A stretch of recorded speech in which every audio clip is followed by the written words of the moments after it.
नमस्कार, स्वागत है सभी का कावी क्लासेज के ऑनलाइन प्लेटफॉर्म पे। आज की जो क्लास है थंबनेल में आपको दिखाई दे रही है, इतिहास का परिचय। राजस्थान की 3 ऑथेंटिक बुकें। राजस्थान इतिहास की शुरुआत आज की क्लास में जीरो से हो रही है, एकदम जीरो से। जो एकदम से फ्रेश बच्चे हैं, जो अभी 12वीं करके आए हैं, अभी 12वीं के जो एग्जाम कंप्लीट हुए हैं, किसी के चल भी रहे हैं, जो कंपटीशन लाइन में नए बच्चे आ रहे हैं ना, उनको जीरो से इतिहास, जीरो से आज की क्लास में मिलने वाला है। आपके जितने भी डाउट है, कुछ भी पूछना हो, आप कमेंट बॉक्स में डाल देना, आपको तुरंत रिप्लाई मिलेगा। तो चलिए आज की क्लास शुरुआत करता हूं मैं। कर्नल जेम्स टोड की एक बुक है राजस्थान इतिहास की, उसका भी कुछ मैटर उठाया है। राजस्थान इतिहास की ऑथेंटिक 3 बुकें प्लस एनसीईआरटी के सार से जो बेसिक प्रश्न परिचय जीरो से लेकर के और बेसिक से लेकर के जो पूछे जाते हैं, वो सारे के सारे आज की क्लास में है। आज की class BSTC pre, BEd, RS, SI, Rajasthan के जितने भी कंपटीशन है उन सभी के लिए लाभदायक है। और आज की क्लास जीरो से शुरुआत हो रही है, लगातार ऐसे ही बनी रहेगी। यूट्यूब पे पूरा इतिहास कंसेप्ट के तथ्य के साथ में आपको रटाया जाएगा। ओके, चलिए क्लास की शुरुआत करता हूं मैं। ये लो राजस्थान का इतिहास। राजस्थान की सभी प्रतियोगी परीक्षाओं के लिए, चाहे वो आरएस की वैकेंसी हो, एसआई की हो, राजस्थान पुलिस, पटवार, बीएसटीसी प्री, बीएड, जितने भी एग्जाम है उनके लिए देखिए, किसी भी क्लास की शुरुआत, स्पेशल राजस्थान इतिहास के क्लास की शुरुआत कर रहे हैं, तो पहला बेसिक प्रश्न सभी के दिमाग में ये चल रहा होता है कि सर इतिहास क्या है। किसी भी स्टूडेंट को पूछ लो, परिभाषा देंगे अपने अपने तथ्यों के अनुसार, अपने अपने विचारों के अनुसार, अपनी अपनी सोच के अनुसार, लेकिन सही परिभाषा नहीं दे पाएंगे। इतिहास पढ़ रहे हैं तो आखिर इतिहास क्या है। हालांकि इंटरव्यू वाले जितने भी एग्जाम है उसमें, उसके इंटरव्यू में तो कंफर्म पूछा ही जाता है। और ये पहली इतिहास की क्लास में इतिहास क्या है, ये शब्द और परिभाषा आपको बताने का औचित्य यह है। मेन मुद्दा यह है कि एनसीईआरटी की जो अभी बुकें हैं उसमें बहुत बड़ा बदलाव हुआ है, और उस बदलाव में मुगल वंश का जो इतिहास है उसको हटा दिया गया है। और ध्यान रहे, विज्ञान की जो पुस्तक है उसमें भी बहुत बड़ा चेंज होने वाला है। जो अभी जो नए शोध हुए हैं उसमें भी 4-5 चैप्टर है, उसमें चेंज होने वाला है। तो इतिहास की बात करें तो आखिर इतिहास है क्या? क्या इतिहास से छेड़छाड़ सही है? इतिहास ही क्यों पढ़े? और इतिहास पढ़े तो इतिहास है क्या, आखिर परिभाषा क्या है? यदि आप में से किसी बच्चे को अच्छी परिभाषा आ रही है तो आप कमेंट बॉक्स में लिख दीजिएगा। जो टॉप की परिभाषा होगी उसका स्क्रीनशॉट इसी पर्दे पे व्याख्या के साथ में बताया जाएगा। तो जीरो से शुरुआत है, उसमें इतिहास क्या है। पहली बात तो यह कि इतिहास है क्या। मित्रों ध्यान रखना, इतिहास, अब इति प्लस आश का कोई औचित्य नहीं है, सीधा याद रखिए इतिहास है क्या। ध्यान रखना, अतीत एम वर्तमान, अतीत एम वर्तमान।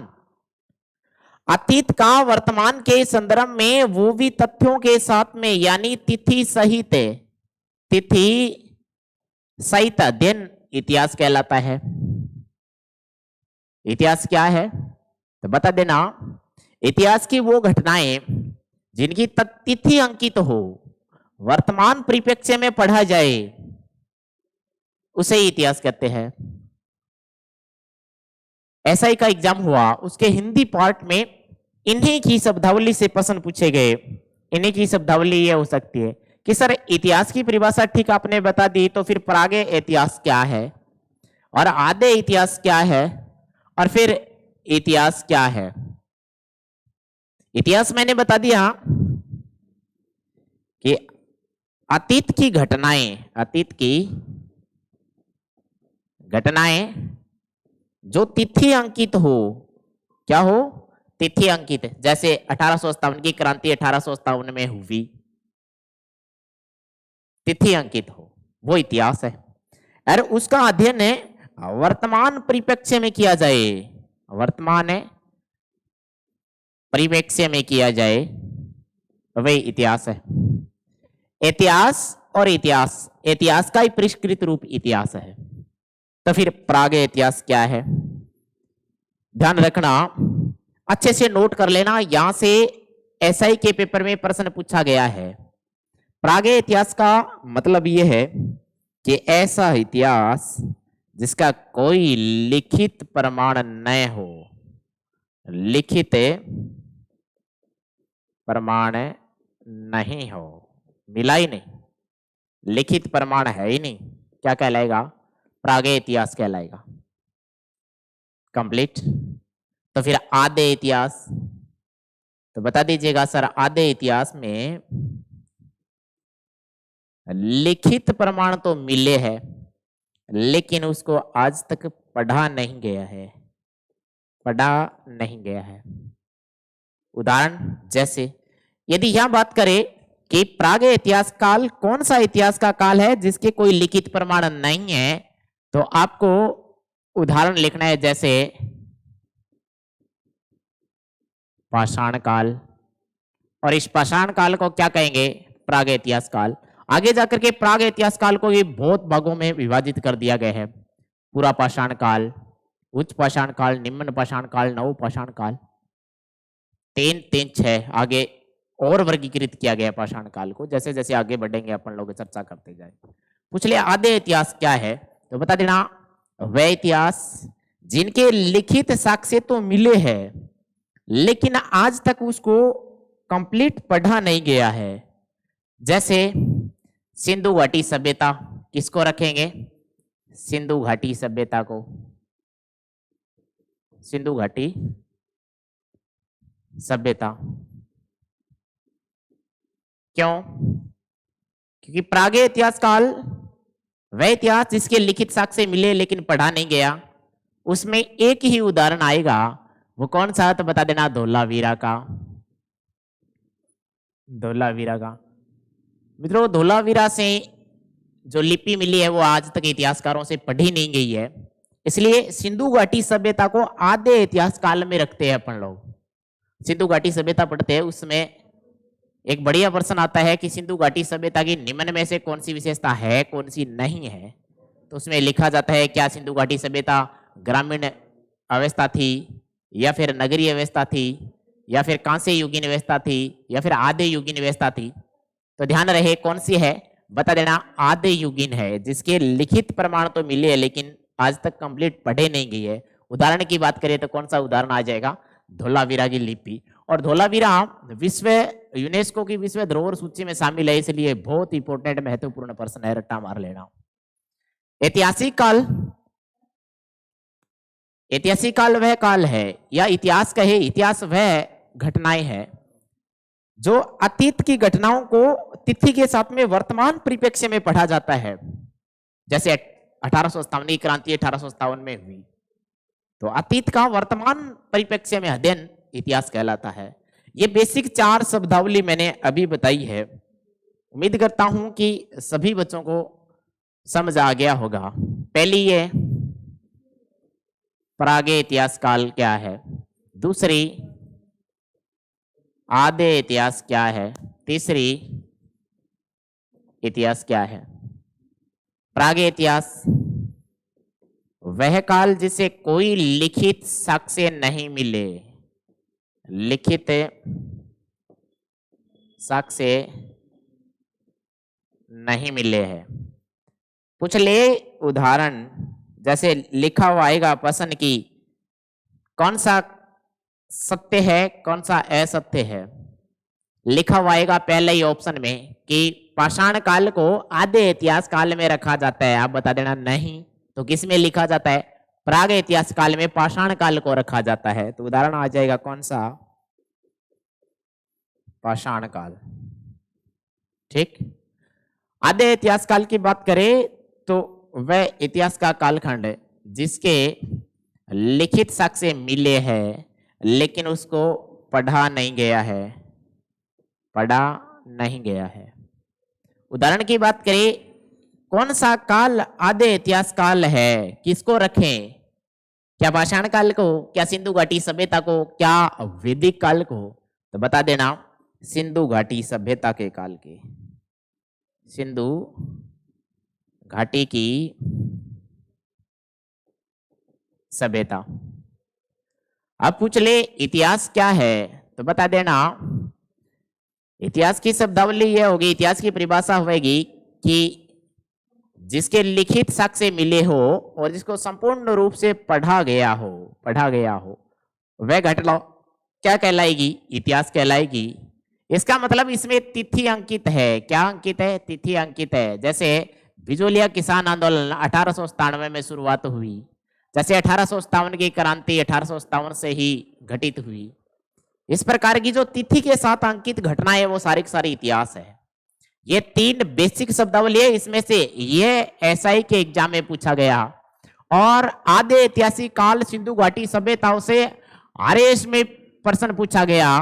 पिछली जो पटवार भर्ती हुई उसमें प्रश्न पूछा गया। और इतिहास की शब्दावली, इतिहास से अभी छेड़छाड़ हो रही है, मुगल काल को हटाया जा रहा है। इतिहास से मुगल काल को हटा दिया है, एनसीईआरटी ने मुगल काल को हटा दिया है। और साइंस की बुक में भी 2-3 चैप्टर अभी परिवर्तित होने वाले हैं।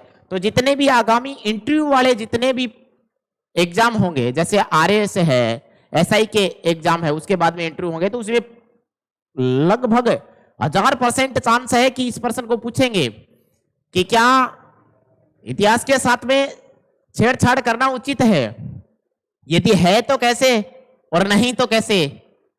सकारात्मक और नकारात्मक यानी पॉजिटिव और नकारात्मक दोनों प्रश्न आपको बताने पड़ेंगे। इसलिए ये तीनों शब्दावली बहुत इंपॉर्टेंट है आपके लिए।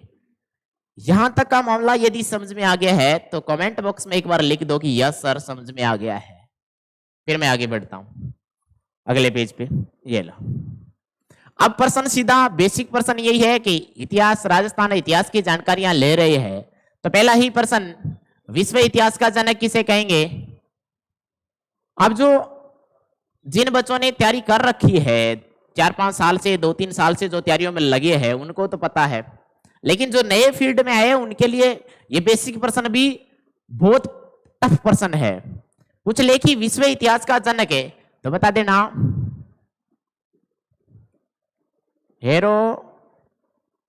हेरोडोटस है। पूछ ले विश्व इतिहास का जनक है, तो बता देना हेरोडोटस है। रटा मार लेना। भारतीय इतिहास का जनक पूछ ले तो कर्नल जेम्स टोड है। Colonel James Tod. और पूछ ले राजस्थान इतिहास का जनक है, तो सब बच्चे जानते होंगे, जो नहीं जानते वो भी रट लो। भारतीय इतिहास का जनक वेद व्यास है। भारतीय इतिहास का जनक वेद व्यास है, वेद व्यास जी है। जबकि राजस्थान इतिहास का जनक है वो कर्नल जेम्स टोड है। कर्नल जेम्स टोड है। ये एकदम बेसिक प्रश्न है 3। विश्व इतिहास का जनक हेरोडोटस, भारतीय इतिहास का जनक महर्षि वेद व्यास और राजस्थान इतिहास का जनक कर्नल जेम्स टोड। 3 शब्दावली के बाद में 3 जनक। हर वैकेंसी में यहां से प्रश्न, बेसिक प्रश्न घूमते रहते हैं, हर वैकेंसी में घूमते रहते हैं। आगे बढ़िए, ये लो। यदि विश्व इतिहास का जनक हेरोडोटस है तो हेरोडोटस की कोई रचना पक्का पूछी जाती है 1000%। इतनी बार नहीं जाने एग्जामिनर ने कितनी बार इस प्रश्न को पूछा है। रचना की बात करें, कौन सी रचना है हेरोडोटस की, तो बता देना हिस्टोरी का रचना है। किसकी? हेरोडोटस की। वेद व्यास की रचना, जो भारतीय इतिहास के जनक है, तो बता देना वेद व्यास ने लिखा था क्या? बता देना महाभारत लिखा था। वेद व्यास ने महाभारत लिखा है। आप में से कोई बच्चा जानता है कि महाभारत का प्राचीन नाम क्या था? श्लोकों की संख्या जैसे जैसे बढ़ती गई वैसे वैसे नाम चेंज होते गए। बहुत सारे श्लोक है इसलिए महाभारत कहा गया। तो मुझे बताओ कि महाभारत का प्राचीन नाम क्या है, जो 10वीं क्लास की संस्कृत की बुक में भी है। और आरटेट में यहां से प्रश्न पूछा गया था कि महाभारत का प्राचीन नाम क्या है, बता दीजिएगा। जय संहिता। जय संहिता काफी इंपोर्टेंट प्रश्न है, काफी महत्वपूर्ण है। महाभारत कहते हैं कि वेद व्यास जी ने महाभारत की रचना है वो पुष्कर झील के किनारे बैठ के की थी। पुष्कर झील के किनारे। कर्नल जेम्स टोड, राजस्थान इतिहास का जनक कर्नल जेम्स टोड। रचना की बात करें तो the annals and antiquities of Rajasthan. The annals and antiquities of Rajasthan. पिछले पेज पे चलिए, अच्छे से रट्टा मार लेना। 3 इतिहास के जनक। विश्व इतिहास का जनक हेरोडोट्स, भारतीय इतिहास का जनक वेद व्यास, राजस्थान इतिहास का जनक कर्नल जेम्स टोड। तो फिर इनकी पुस्तकें बहुत बार एग्जामिनर ने पूछे, बहुत बार एग्जामिनर ने, तो ये इनकी पुस्तकें हैं। हेरोडोट्स की रचना हिस्टोरी का, वेद व्यास जी की रचना महाभारत, कर्नल जेम्स टोड की रचना the annals and antiquities of Rajasthan. अच्छे से नोट्स बना लेना बेटा। जीरो से लेकर के आपको इतिहास की पूरी जानकारी दी जाएगी। अब आते ही सीधे की सीधी शुरुआत कर दी जाए कि ये महाराणा प्रताप है, महाराणा सांगा है। हाँ, इंटरेस्ट के लिए आप पढ़ सकते हो, लेकिन जब सुनने से शुरुआत नहीं करोगे ना, तब तक आपका बेस क्लियर नहीं होगा। आपको अपना बेस, अपना कंसेप्ट है वो क्लियर करते हुए जाना है। तो बेस आपका यदि कवर हो गया तो फिर इतिहास में आगे बढ़ने से कोई समस्या नहीं है। बहुत मजा आएगा इतिहास पढ़ने में, बहुत सरल है, बहुत आसान है। तिथियों की बात करें सर, डेट बहुत आती है इसमें, तिथि कैसे याद रखे, तो डरने की जरूरत नहीं है। जैसे जैसे बढ़ोगे आगे, थोड़ी थोड़ी रुचियां बढ़ेगी तो एकदम से क्लियर हो जाएगा सारा माजरा। आगे बढ़िए अगले पेज पे, ये लो। अब राजस्थान इतिहास पढ़ रहे हैं, हमने राजस्थान इतिहास के जनक के बारे में देख ली, शब्दावली देख ली, उनकी रचनाएं देख ली। तो फिर नामकरण के बारे में देखते हैं। नामकरण है राजपुताना, राजपुताना शब्द। चूंकि यहाँ राजपूत राजाओं का शासन काल रहा है, इसलिए प्राचीन काल में इसे राजपुताना कहा जाता था राजस्थान को। आजादी के बाद 26 जनवरी 1950 संवैधानिक रूप से राजस्थान बना, उससे पहले तो राजपुताना कहलाता था। तो राजपुताना शब्द सबसे पहले किसने दिया और कब का है, तो बता दीजिए मित्रों। 1800 शताब्दी में, 1800 ईस्वी में जॉर्ज थॉम्स ने, किसने, जॉर्ज थॉम्स ने इस भूभाग को सबसे पहले राजपुताना नाम दिया। याद रहे, राजपुताना है, न कि राजस्थान है, न कि रजवाड़ा है। राजस्थान शब्द 1800 ईस्वी में कर्नल जॉर्ज थॉम्सन ने सबसे पहले राजपुताना शब्द दिया। पूछ ले प्रमाण क्या है, क्या प्रमाण है, तो बता देना लिखित प्रमाण मिले हैं। कौन से? लिखित प्रमाण मिले। और लिखित प्रमाण कब मिला, बता देना 1805 में। कौन सा लिखित प्रमाण है जिससे यह प्रमाणित होता है कि इस राजस्थान के प्राचीन भूभाग को प्राचीन काल में राजपुताना कहा जाता था? कौन से प्रमाण है, तो बता देना 1805 की military memoirs of George Thoms नाम की पुस्तक है, उसमें 1805 में ये लिखित प्रमाण मिले कि ये भूभाग राजपुताना था। तो फिर ये पुस्तक मैंने मेंशन की है यहां, military memoirs of George Thoms, ये लिखी किसने, तो बता देना जॉर्ज थॉम्स थे ना, ये जॉर्ज थॉम्स, इसका एक दोस्त था और उस दोस्त का नाम क्या, तो बता देना विलियम फ्रैंकलिन। दोस्त का नाम विलियम फ्रैंकलिन। इस विलियम फ्रैंकलिन ने एक पुस्तक लिखी जिसका नाम क्या, military memoirs of George Thoms. ये पुस्तक लिखी विलियम फ्रैंकलिन ने, इसमें इसने मेंशन किया इस नाम को और ये बताया कि सबसे पहले जॉर्ज थॉमस ही ऐसा व्यक्ति था जिसने इस भूभाग को राजपुताना नाम दिया। इस पुस्तक का मित्रों प्रकाशन है वो भी लॉर्ड वेलेजली ने किया था। पुस्तक का प्रकाशन भी लॉर्ड वेलेजली ने किया था। जो साइक संधि के जनक कहलाते हैं। एक बार और देख लो राजस्थान का इतिहास। राजस्थान राजपूताना नाम पूछ ले, राजपूताना नाम किसने दिया? 1800 में जॉर्ज थॉमस ने दिया। कोई पूछ ले कि जॉर्ज थॉमस ने दिया, इसका कोई लिखित प्रमाण है क्या? तो बता देना यस है। प्रमाण लिखित का यह है कि 1805 में इसी जॉर्ज थॉमस के एक दोस्त जिसका नाम क्या? विलियम फ्रैंकलिन, इसने इसी जॉर्ज थॉमस पे पुस्तक लिखी जिसका नाम क्या? Military memoirs of George Thomas है। और उसमें विलियम फ्रैंकलिन ने यह बताया कि जॉर्ज थॉमस ही पहला व्यक्ति था जिसने इस भूभाग को राजपूताना नाम दिया था। और इस पुस्तक का military memoirs of George Thomas जो पुस्तक है, इसका प्रकाशन किसने किया? तो बता देना लॉर्ड वेलेजली ने। और लॉर्ड वेलेजली जिनको साइक संधियों का जन्मदाता कहा जाता है। आगे बढ़िए चलो, अब आते हैं राजस्थान के नाम पे। तो फिर राजस्थान या फिर रजवाड़ा नाम किसने दिया? सीधा सा आंसर आएगा कर्नल जेम्स टोड ने। कर्नल जेम्स टोड ने। क्या प्रमाण है? कब दिया? बता देना 1829 में। प्रमाण क्या है? देनाल्स एंटीक्विटीज ऑफ राजस्थान नाम की पुस्तक में प्रमाण मिलता है कि कर्नल जेम्स टोड ही वो पहला व्यक्ति था जिसने इस भूभाग को राजस्थान नाम दिया। रजवाड़ा भी का। आगे बढ़ के देखते हैं कि कौन कौन से प्रमाण है वो। ये लो, एक पुस्तक है कर्नल जेम्स टोड की, देनाल्स एंड एंटीक्विटीज ऑफ राजस्थान। कब लिखी गई? 1829 में इसका प्रकाशन हुआ। 1829 में इसका प्रकाशन किया किसने? किसने प्रकाशन किया? तो बता देना विलियम फ्रैंक ने, विलियम क्रुक ने। विलियम क्रुक ने इसका प्रकाशन किया। विलियम क्रुक ने इसका प्रकाशन किया।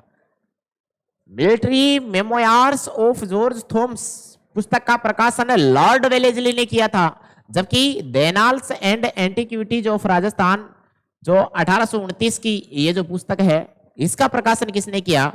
विलियम क्रुक ने किया। किसको समर्पित है? कर्नल जेम्स टोड ने इस पुस्तक को किसको समर्पित किया? तो आपका उत्तर आना चाहिए मंडलगढ़ भीलवाड़ा के ज्ञान यति चंदर। ज्ञान यति चंदर, इसके गुरु, अपने गुरु को, जिसका नाम क्या? ज्ञान, जैन मुनि थे, जैन थे, ज्ञान चंदर। ज्ञान चंदर जैन यति था, पूरा नाम तो लिख लो, जैन यति। जैन यति ज्ञानचंदर को समर्पित है ये पुस्तक। और ये जैन यति ज्ञानचंदर है, ये गुरु थे किसके? टोड के। ये टोड के गुरु थे। किसके? टोड के गुरु। टोड के गुरु थे। बड़ा प्रश्न ये लो, ये एक पेपर में पूछा गया था कि देनाल्स एंड एंटीक्विटीज ऑफ राजस्थान जो पुस्तक है उसका हिंदी में अनुवाद किसने किया? तो मित्रों मैंने 3 बात बताई थी आपको। पहली क्या?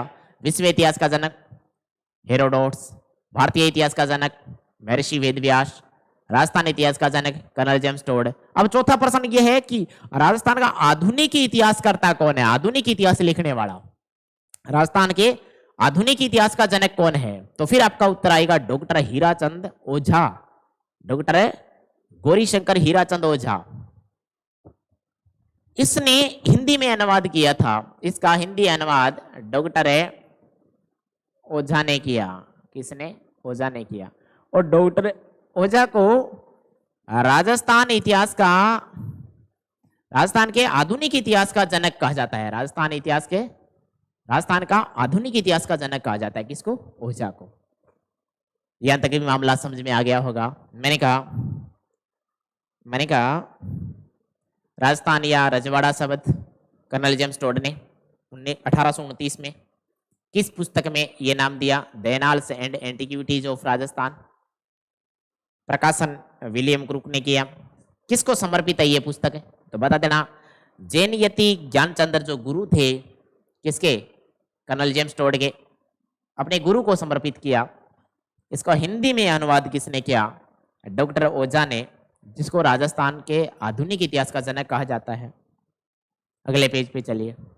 अब कर्नल जेम्स टोड, कोई सा भी एग्जाम उठा के देख लो, कर्नल जेम्स टोड से एक प्रश्न पक्का आता है। या तो कर्नल जेम्स टोड का उपनाम पूछा जाता है, या कर्नल जेम्स टोड ने किसको क्या कहा, हिंदू ऑल्पस किसको कहा, संतों का शिखर किसको कहा, या कोई इसका कथन किसके बारे में क्या कहा, किस दुर्ग के बारे में, किस राजा के बारे में, हाँ, या फिर कर्नल जेम्स टोड के जीवनी से संबंधित कोई एक प्रश्न आ जाएगा, पुस्तक का एक प्रश्न आ जाएगा। तो हर पेपर में एक प्रश्न पक्का पूछा जाता है। पूछले टोड का जन्म कहां हुआ, तो बता देना लिंगटन में। कहा? लिंगटन में। और लिंगटन कहां है तो बता देना इंग्लैंड में। इंग्लैंड में। एक एग्जाम में प्रश्न पूछा गया कर्नल जेम्स टोड के बारे में, कौन सा असत्य है। उसमें लिखा गया था कि कर्नल जेम्स टोड मूलतः स्कॉटलैंड के थे। और बच्चे वही कंफ्यूज हो गए, इंग्लैंड करें, स्कॉटलैंड करें, क्या करें, कौन सा कथन है वो हटाए इनमें से जो गलत है, असत्य है। तो ये पूछ ले मूलतः कहां के निवासी थे। मूलतः, तो बेटा याद रखना मूलतः का नाम आता है स्कॉटलैंड। मूलतः स्कॉटलैंड के निवासी थे। और राजस्थान में प्रवेश की बात करें, देखो राजस्थान में प्रवेश की, तात्या टोपे राजस्थान में कब प्रवेश करता है और किस रियासत से प्रवेश करता है, बहुत बार एग्जामिनर ने प्रश्न पूछा है। और यह भी पूछा गया प्रश्न है कि कर्नल जेम्स टोड सबसे पहले राजस्थान में प्रवेश कहां से किए हैं। तो फिर याद रखना कर्नल जेम्स टोड है मेवाड़ रियासत में सबसे पहले प्रवेश करते हैं। मेवाड़, मेवाड़ के बाद में हाड़ौती, हाड़ौती, मेवाड़ और हाड़ौती में प्रवेश करते हैं। अब यदि एग्जामिनर चालाक है, इससे भी गहरा प्रश्न पूछे, तो वो कहेगा ये जो राजस्थान का मैप है, ये जो राजस्थान का मैप है, इस राजस्थान के मैप में वो ऐसे लिखेगा कर्नल जेम्स टोड पश्चिमी और दक्षिणी में प्रवेश किए। पश्चिमी भाग में यहाँ कौन सा, मेवाड़, दक्षिणी भाग में यहाँ कौन सा, अब बता देना हाड़ौती। हाड़ौती में कोटा, बूंदी, बारां, झालावाड़ 4 जिले सम्मिलित है। इधर मेवाड़ की बात करें तो मेवाड़ में उदयपुर, राजसमंद, भीलवाड़ा, चित्तौड़, ये 4 जिले मुख्य मेवाड़ में स्थित है। तो मेवाड़ वर्तमान उदयपुर वाला, हाड़ौती कोटा, बूंदी, बारां, झालावाड़ वाला। टोड सबसे पहले कौन सी रियासत में आए, बता देना मेवाड़ में, और फिर हाड़ौती में। तो हाड़ौती और मेवाड़ दोनों याद रखना। क्षेत्र पूछ ले लोकेशन का, तो पश्चिमी राजस्थान और दक्षिणी राजस्थान में प्रवेश किए। पूछ ले टोड का उपनाम क्या है। जिस बच्चे को इस बात का पता नहीं है कि कर्नल जेम्स टोड का उपनाम क्या है, उसके लिए इतिहास एकदम से जीरो है। राजस्थान का इतिहास पढ़ रहे हैं, जो इतिहास लिखने वाला है इसका उपनाम पता नहीं हो, ऐसा तो हो ही नहीं सकता। उपनाम क्या, घोड़े वाला बाबा, घोड़े वाला बाबा। मित्रों कर्नल जेम्स टोड उस समय कहते हैं कि घोड़े की सवारी करता था, घोड़े पे चढ़ के दूर दूर की लंबी यात्राएं करता था, रियासतों में घूमता था, इसलिए इसको घोड़े वाला बाबा उपनाम की संज्ञा दी गई। आगे बढ़िए। अब राजस्थान के नाम से संबंधित बातें पढ़ ली। कर्नल जेम्स टोड चल रहा है। बोरसवाड़ा नाम के एक स्थान है, बोरसवाड़ा नामक, कहां है बता देना, अजमेर में। अजमेर में। आपको पता है कि कर्नल जेम्स टोड के समय मेवाड़ रियासत ने संधि की थी और कर्नल जेम्स टोड के सहयोग से ही वो संधि हुई थी। मेवाड़ का महाराजा कौन, मेवाड़ महाराजा कौन उस समय, मेवाड़ महाराजा कौन था। तो आपका उत्तर आएगा भीमसी, रट्टा मार लेना। क्या उत्तर आएगा, भीमसी। भीमसी ने कर्नल जेम्स टोड के नाम पे अजमेर का एक स्थान है, नाम क्या, बोरसवाड़ा, इस बोरसवाड़ा का नाम चेंज कर दिया और इसका नाम परिवर्तित करके, इसका नाम परिवर्तित करके क्या रख दिया, टोडगढ़, टोडगढ़ रख दिया। यह प्रश्न एलडीसी के पेपर में पूछा गया था कि मेवाड़ महाराणा भीमसिंह ने कर्नल जेम्स टोड के नाम पे किस स्थान का नाम चेंज कर दिया था? ऑप्शन में था बोरसवाड़ा। बोरसवाड़ा है कहां का था? बता देना, अजमेर का था। कहां का था? अजमेर का। लेकिन मेवाड़ का भीमसी था, इसने तोड़ के इस नजदीकी संबंध और दोस्ती के कारण इस स्थान का नाम टोड के नाम पे टोडगढ़ कर दिया। टोडगढ़ अजमेर में ही है, तो ये रट्टा मार लेना।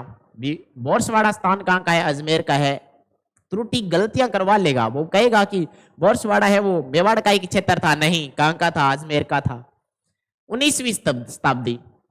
अब टोड की बात करें तो 19वीं शताब्दी में टोड वो पहला इतिहासकार था जिसने राजस्थान का इतिहास लिखा। 19वीं शताब्दी का प्रथम व्यक्ति, 19वीं शताब्दी का प्रथम व्यक्ति जिसने राजस्थान का इतिहास लिखा, प्रथम व्यक्ति जिसने राजस्थान का इतिहास लिखा, यह पहला व्यक्ति था 19वीं शताब्दी का जिसने राजस्थान का इतिहास लिखा। कौन था? Colonel James toad. मानमोरी शिलालेख। क्या संबंध है मानमोरी शिलालेख का? क्या संबंध है मानमोरी शिलालेख का? ध्यान रखना, मानमोरी शिलालेख की दो बातें सबसे महत्वपूर्ण है। मानमोरी शिलालेख, पहली बात तो यह कि मानमोरी शिलालेख है, इससे जानकारी मिलती है हमें अमृत मंथन की, अमृत मंथन की। और पटवारी पेपर में पूछा गया था, पटवार पेपर में पूछा गया है। इसी मानमोरी शिलालेख को कर्नल जेम्स टोड को अच्छा लगा और कर्नल जेम्स टोड कंधे पे उठा करके ले जा रहा था इंग्लैंड। भारी था, वजन ज्यादा था, इसलिए इसने समुद्र में फेंक दिया। न जाने कितने ही एग्जाम में पूछा गया है कि कर्नल जेम्स टोड ने कौन से शिलालेख को समुद्र में फेंक दिया था, तो उत्तर आएगा क्या? मानमोरी शिलालेख। इसको कहां फेंक दिया था? समुद्र में फेंक दिया। किसमें फेंक दिया? समुद्र में फेंक दिया। एक बार और देख लो, मैंने कहा बोरसवाड़ा स्थान कहां का है? अजमेर का। बोरसवाड़ा का नाम चेंज करके कर्नल जेम्स टोड पे मेवाड़ के भीमसी ने टोडगढ़ रख दिया। 19वीं शताब्दी का पहला व्यक्ति जिसने राजस्थान का इतिहास लिखा कर्नल जेम्स टोड था। मानमोरी शिलालेख का संबंध कर्नल जेम्स टोड से कैसे है? तो मित्रों ध्यान रखना, मानमोरी शिलालेख को कर्नल जेम्स टोड कंधे पे उठा करके इंग्लैंड ले जा रहा था। भारी था, वजन ज्यादा था, इसलिए ले जा नहीं पाया, समुद्र में फेंक दिया। और सबसे महत्वपूर्ण, दोनों ही प्रश्न सबसे महत्वपूर्ण है कि कौन से शिलालेख को कर्नल जेम्स टोड ने समुद्र में फेंका था, तो उत्तर आएगा मानमोरी शिलालेख। और इसी मानमोरी शिलालेख से अमृत मंथन की क्या मिलते हैं? प्रमाण मिलते हैं। सबसे बेहतरीन प्रश्न है ये। और आजकल के वर्तमान के जितने भी पेपर है वो बहुत डीपली प्रश्न पूछे जाते हैं, बहुत डीपली, इसलिए अच्छे से तैयार कर लेना इन बातों को, बहुत गहराई से। अगले पेज पे कर्नल जेम्स टोड की विशेष बातें। कर्नल जेम्स टोड बहुत महत्वपूर्ण है, इनकी विशेष बातें क्या हो सकती है? माउंट आबू। माउंट आबू को किस नाम की संज्ञा दी थी? कर्नल जेम्स टोड ने माउंट आबू को किस नाम से जाना था? और हाल ही में माउंट आबू की बहुत सारी चीजें इंपोर्टेंट है। विवेकानंद की गुफा हो, म्यूर नाम की गुफा हो, करंट जगह में बहुत चर्चित स्थान है माउंट आबू।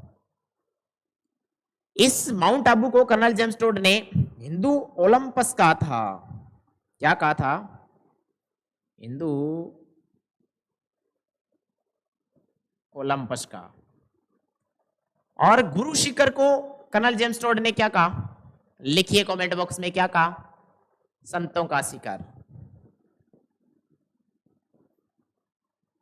संतों का शिखर का।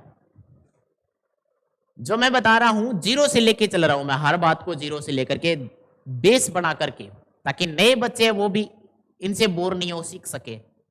सभी एग्जाम में काम आने वाली चीजें हैं ये। मैंने कहा कर्नल जेम्स टोड की विशेष बातें जो दो याद रखनी है।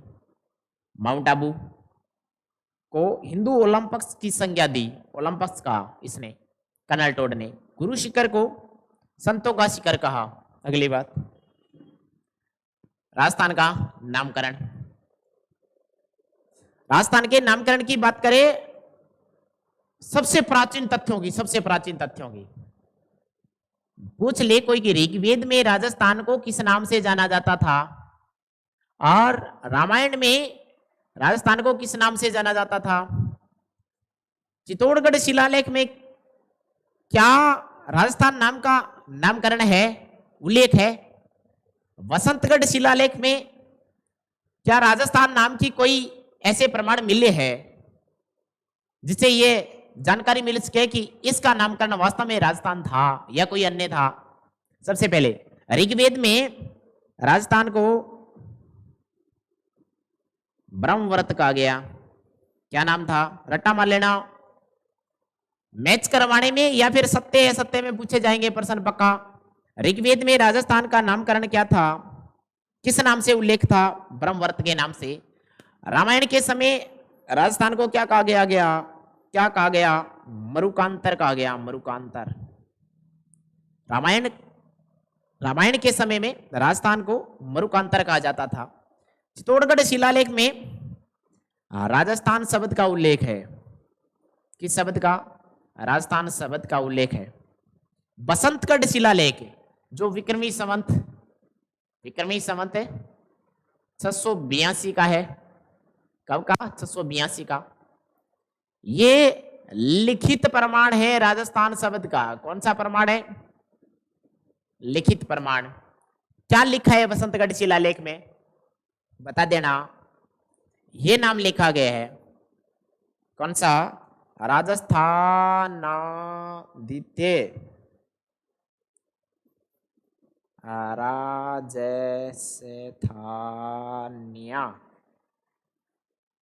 राजस्थानिया।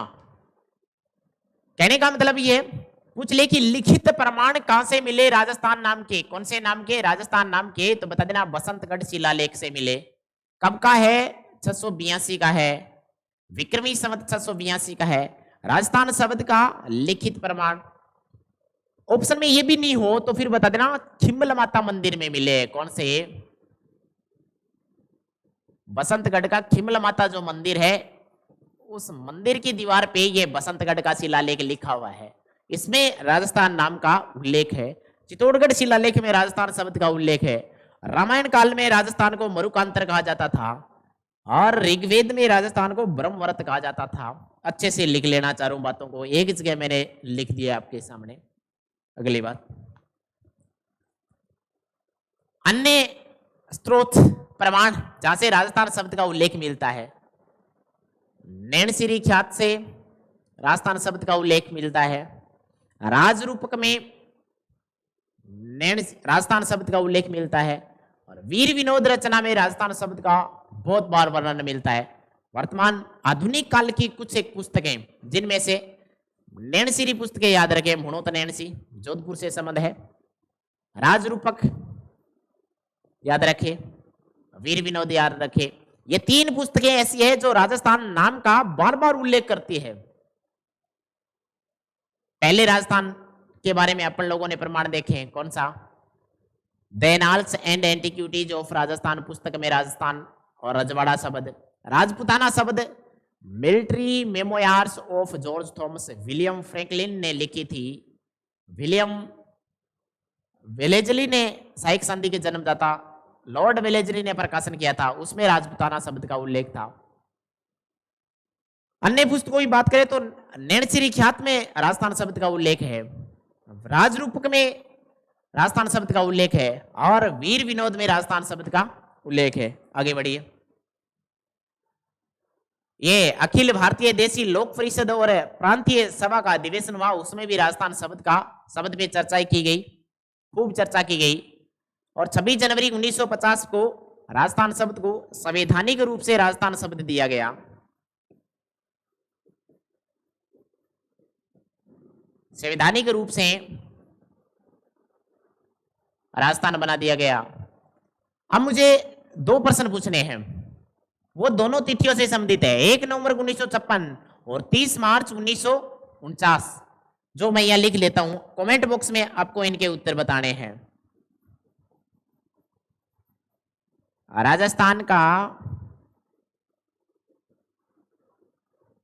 स्थापना दिवस, राजस्थान का स्थापना दिवस कब मनाया जाता है? दूसरा प्रश्न आपसे मेरा यह रहेगा कि राजस्थान दिवस कब मनाया जाता है? कब मनाया जाता है? ये दो प्रश्न है, दोनों ही तिथियां ये है, एक स्थापना की है, एक दिवस की है। प्रश्न मेरे ये है, ये आपको कमेंट बॉक्स में लिख के बताना है। राजस्थान का स्थापना दिवस कब मनाया जाता है? राजस्थान दिवस कब मनाया जाता है? ये सीधा राजस्थान दिवस है और ये स्थापना दिवस है। कब मनाया जाता है? दोनों तिथियों के उत्तर होंगे, उत्तर आपके सामने कमेंट बॉक्स में लिखने हैं। और मैं बोल दूं कि राजस्थान को संवैधानिक रूप से राजस्थान शब्द का ये जो दर्जा कब मिला, तो बता देना 26 जनवरी 1950 को मिला। ओके, एक बार के लिए कंप्लीट क्लास को पुनः देख लेते हैं। इस क्लास में अपन लोगों ने अब तक क्या पढ़ा उसको एक बार और देख लेते हैं। इस क्लास में क्या पढ़ा अपन लोगों ने कंप्लीट, वो एक बार और देख लेते हैं। आज की क्लास की शुरुआत यहां से थी। राजस्थान का इतिहास का परिचय देखना है, एकदम बेसिक क्लास 0 से स्टार्ट की मैंने। क्या पढ़ा?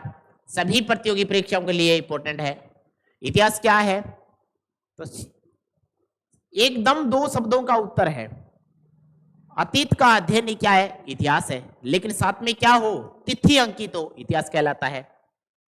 उसके बाद में क्या पढ़ा? 3 महत्वपूर्ण शब्दावली। प्राग इतिहास काल किसे कहते हैं? वह घटना जिसका कोई लिखित प्रमाण नहीं हो अपने पास, केवल पत्थरों को देख के, दीवारों को देख के आइडिया लगा सकते हैं, क्या कहलाता है? प्रागैतिहासिक काल। उदाहरण पूछ ले, कौन सा काल को रखेंगे? पाषाण काल को। आधे ऐतिहासिक काल किसे कहते हैं? वह इतिहास की घटना जिसके लिखित प्रमाण तो मिले हैं लेकिन उसको आज तक पढ़ा नहीं गया। जैसे सिंधु घाटी सभ्यता की, धोलावीरा सभ्यता की लिपि आज तक नहीं पढ़ी गई है, इसलिए आधे ऐतिहासिक काल में किसको रखेंगे? सिंधु घाटी सभ्यता को। फिर क्या पढ़ा? ऐतिहासिक काल या इतिहास कह दो, इतिहास का ही परिष्कृत रूप इतिहास है। वह साक्ष्य, लिखित साक्ष्य भी मिले, लिखित प्रमाण भी मिले और उसको पढ़ा भी गया। जैसे 1897 क्रांति है, बिजोलिया शिलालोक, बिजोलिया किसान आंदोलन कब हुआ? जैसे आपको पता है 1897 में शुरू हुआ, 1941 तक 44 वर्षों तक चला रही है तिथि से आपको याद है, वही इतिहास कहलाता है।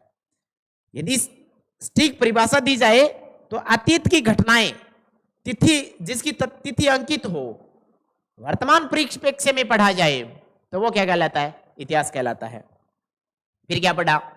प्राग इतिहास काल अपन लोगों ने देख लिया, आधे इतिहास देख लिए, लिखित इतिहास ये देख लिया अपन लोगों ने। विश्व इतिहास का जनक हेरोडोटस है। भारतीय इतिहास का जनक पढ़ा अपन लोगों ने वेद व्यास है। राजस्थान इतिहास का जनक पढ़ा अपन लोगों ने कर्नल है जेम्स टोड है। हेरोडोटस विश्व इतिहास का जनक, उनकी रचना हिस्टोरी का बहुत बार एग्जाम में पूछी गई है, बहुत बार। भारतीय इतिहास का जनक महर्षि वेद व्यास पुष्कर झील के किनारे बैठ के कहते हैं कि महाभारत की रचना की थी। महाभारत को प्राचीन काल में जय संहिता कहते थे। कर्नल जेम्स टोड जिसकी रचना क्या है? बता देना, the annals and antiquities of Rajasthan. तीनों एक जगह रचना दे दी मैंने, अच्छे से याद कर लेना। उसके बाद में क्या पढ़ा अपन लोगों ने? राजपुताना शब्द 1800 में जॉर्ज थॉमस ने सबसे पहले इस भूभाग को सबसे पहले राजपुताना नाम दिया। लिखित प्रमाण 1805 में जॉर्ज थॉमस के दोस्त विलियम फ्रैंकलिन ने उस पे एक, इसकी आत्मकथा, इस पे एक बुक लिखी, military memoirs of George Thomas. उसमें लिखा कि वह वही पहला व्यक्ति था जॉर्ज थॉमस जिसने इस भूभाग को क्या नाम दिया? बता देना, राजपुताना। ये जो military memoirs of George Thomas जो पुस्तक है, इसका प्रकाशन किसने किया? बता देना, लॉर्ड वेलेस्ली ने, जिन्हें साइक संधि के जनक कहा जाता है। राजस्थान शब्द या फिर रजवाड़ा शब्द किसने दिया सबसे पहले? तो फिर बता देना, कर्नल जेम्स टोड ने। कब? 1829 में। कहां लिखा है? ऐसी बात लिखी कहां है? तो बता देना, उनकी पुस्तक है जो 1829 में लिखी गई है, the annals and antiquities of Rajasthan. प्रकाशन किसने किया इसका? तो बता देना, विलियम क्रुक ने। वो विलियम फ्रैंकलिन है, दोस्त था जॉर्ज थॉमस का। उसका प्रकाशन किसने किया? लॉर्ड वेलेस्ली ने। जबकि इसका प्रकाशन कौन कर रहा है? विलियम क्रुक कर रहा है, ध्यान रखना। समर्पित किसको है ये पुस्तक है? तो बता देना, टोड के गुरु जिसका नाम क्या? जैन यति ज्ञानचंद्र, जो माडलगढ़ भीलवाड़ा से ही थे। हिंदी अनुवाद किसने किया इसका? एनाल्स ऑफ राजस्थान का। तो बता देना, डॉक्टर ओझा ने, जिसको आधुनिक राजस्थान का जनक कहा जाता है। फिर पढ़ा कर्नल जेम्स टोड। जन्म हुआ कहां? लिंगटन में, इंग्लैंड में। मूलतः कहां के निवासी थे? स्कॉटलैंड के। राजस्थान में प्रवेश करता है मेवाड़ रियासत से और फिर आता है हाड़ौती क्षेत्र में और उपनाम क्या, घोड़े वाला बाबा। फिर क्या पढ़ा, बोरसवाड़ा एक स्थान है, कहां का है, अजमेर का, ध्यान रखना, अजमेर का। मेवाड़ के भीम सिंह ने टोड की याद में इस अजमेर के बोरसवाड़ा का नाम चेंज करके टोडगढ़ रख दिया, रट्टा मार लेना, बहुत बार एग्जाम में आया है। 19वीं शताब्दी के पहले व्यक्ति थे टोड जिसने राजस्थान का संपूर्ण इतिहास लिखा। मनमोरी शिलालेख का संबंध कर्नल जेम्स टोड से है। मनमोरी शिलालेख को कर्नल जेम्स टोड कंधे पे उठा करके इंग्लैंड ले जा रहे थे, भारी होने के कारण समुद्र में फेंक दिया। बहुत बार एग्जामिनर ने पूछा है कि कौन से शिलालेख को कर्नल टोड ने समुद्र में फेंका था, मनमोरी शिलालेख को। इसकी दो बात, समुद्र में फेंका और अमृत मंथन की जानकारी है वो मनमोरी शिलालेख से मिलती है। फिर क्या पढ़ा, कर्नल जेम्स टोड की विशेष बातें। कर्नल जेम्स टोड ने माउंट आबू को हिंदू ओलंपस कहा था और गुरु शिखर को संतों का शिखर कहा था। फिर क्या पढ़ा, राजस्थान का नामकरण की बात करें तो ऋग्वेद में राजस्थान को ब्रह्मवर्त कहा गया, रामायण में मरुकांतर कहा गया, चित्तौड़गढ़ शिलालेख में राजस्थान शब्द का उल्लेख मिलता है। लिखित प्रमाण की बात करें तो वसंतगढ़ शिलालेख खिमल माता मंदिर सिरोही से मिलता है। क्या नाम लिखा हुआ है, राजस्थान नाम लिखा हुआ है, ये लिखित प्रमाण है। विक्रमी संवत 682 की बात है ये। फिर क्या पढ़ा, फिर मुनोत नैणसिरी ख्यात में, राजरूप में और वीर विनोद में राजस्थान शब्द का उल्लेख है। फिर अखिल भारतीय देशी राज्य लोक परिषद और प्रांतीय सभा का अधिवेशन हुआ, उसमें भी राजस्थान शब्द की चर्चाएं की गई और 26 जनवरी 1950 को संवैधानिक रूप से राजस्थान शब्द को अपनाया गया। संवैधानिक रूप से मान्यता कब मिली राजस्थान शब्द को, तो बता देना 26 जनवरी 1950 को। अब मेरा दो प्रश्न आपसे ये है, 1 नवंबर 1956 को और 30 मार्च 1949 को कौन सा दिवस मनाया जाता है? क्या राजस्थान का स्थापना दिवस मनाया जाता है? और राजस्थान का स्थापना दिवस कौन सी तिथि को मनाया जाता है, कमेंट बॉक्स में लिख के बताना है। और राजस्थान दिवस कब मनाया जाता है, ये भी कमेंट बॉक्स में मनाया जाता है। दोनों उत्तर ये है, दोनों के ये आपको बताना है। तो आज की क्लास आपको कैसी लगी? यदि ये क्लास आपको समझ में आई हो और इसी प्रकार से पूरी की पूरा इतिहास मेरे से पढ़ना है, तो अब आज से आपको हर रोज इतिहास की क्लास मिलेगी विद द कंटेंट। और ओल्ड परीक्षा में जितने भी प्रश्न आए हैं उनकी प्रश्नोत्तरी भी साथ साथ में, किस टॉपिक से कौन से प्रश्न हाल ही पेपरों में पूछा गया है, कैसा ट्रेंड रहा है, पूरा इतिहास करवाऊंगा यूट्यूब पे। काव्य क्लासेस के यूट्यूब पे एकदम निःशुल्क रहेगा, एकदम निःशुल्क पूरी क्लासें रहेगी एकदम कंटेंट के साथ में। यदि आपको लगता है किसी भी प्रश्न पे कुछ पूछना है, कुछ भी पूछना है, तो कमेंट बॉक्स में लिख दो। मैं स्वयं आपके कमेंट पढ़ के और उनके उत्तर दूंगा, स्वयं पढ़ के उत्तर दूंगा। कैसी लगी क्लास ये भी लिखिए। और क्या इस प्रकार की क्लासें हर रोज आपको दी जाए, कितनी लंबी क्लास दी जाए, छोटी क्लास दी जाए, कितनी हर रोज क्लास दी जाए, आपका कोई भी सुझाव है किसी भी प्रकार का वो आप लिख दीजिएगा। आज की क्लास में इतना ही, धन्यवाद।